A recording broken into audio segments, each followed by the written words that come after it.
here, and in this video we're going to be covering the basics of Kung Fu. This includes your stances, your guard, your footwork, and basic hand positions. Okay, let's get into it. So the first stance you need to learn is the A stance or neutral stance. I call it a neutral stance in my classes. So it's a neutral position. It means your feet are side by side. To get into it, we start off with our feet together, hands by your sides, bend your knees, back of the hands together. We circle the hands into the ribs, nice and tight. Open your feet to form a V, push your heels out, and here you are in neutral position.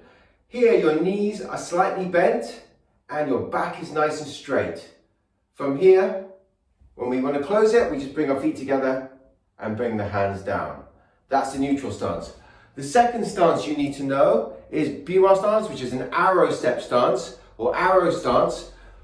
When you get into this stance, you have 1 foot forward, 1 foot back. So this is actually a fighting stance position, but for training purposes, we put the weight on the back leg. We say about 70%, 30% distribution. From here, we present our guard. The guard is front hand forward, rear hand, back defending.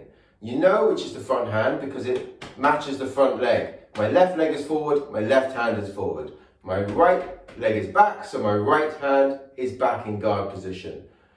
The third stance you need to know is the horse stance.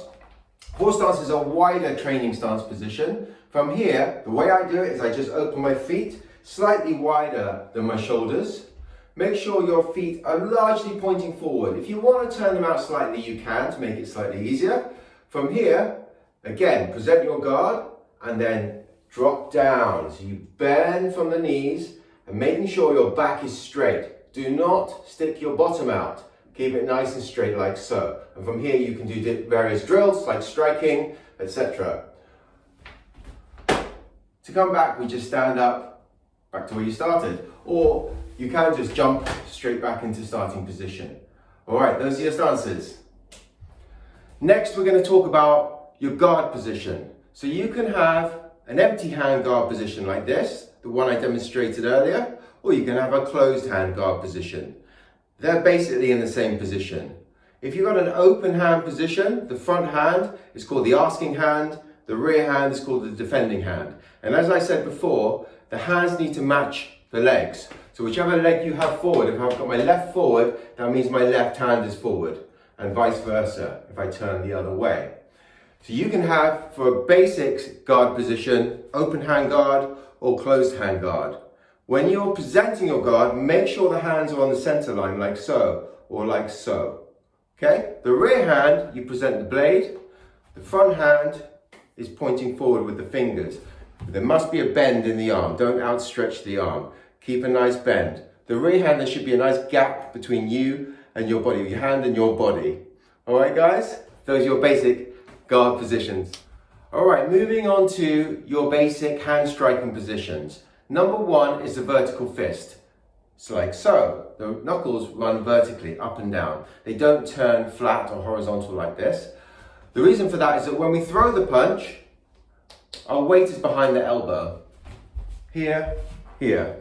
Okay, so we try to use our body weight to develop momentum, to develop power and force. The second hand position is the palm strike. It's very similar to the vertical fist. The difference is we just open the palm. That's all you need to know about that. You can throw that with the front hand, the jabbing hand, or the rear hand, the cross hand. The third striking position is blade hand. The blade hand, the elbow comes up. That's the only difference. The other strikes, the elbow is down.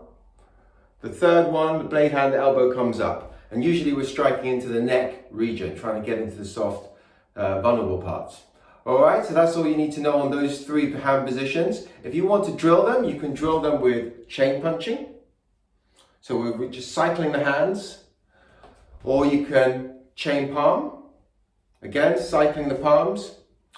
Or you can do it with the blade as well. All in the same action, yeah? So the rear hand is coming over the top, shooting forward. With each of these strikes, we're going straight down the middle. Yeah, we're trying to strike straight down the center.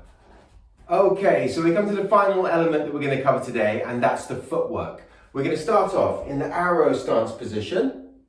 And from here, if I want to go forward, my front foot leads followed by my back foot. I maintain the same stance position. Very important. hold your guard and step. If I want to go backwards, I just swap around so that my rear leg leads the way. Try and be soft in your footing. Try and keep your knees bent and try and keep your back straight when you're doing these steps. So forward, backwards. Again, when you're doing this, stay nice and relaxed. Try not to bob up and down. Yeah, what we don't want to see is this sort of thing. We don't want to do that. We want to stay down nice and low so we feel connected and rooted to the ground the whole time. So if you can keep your knees bent, that's really important. All right, guys, thanks very much. If you want to follow any of my online classes, you're welcome to come along. Get in touch with me at citygongfu@gmail.com or get onto our website at citygongfu.com. All right, take care. Bye-bye.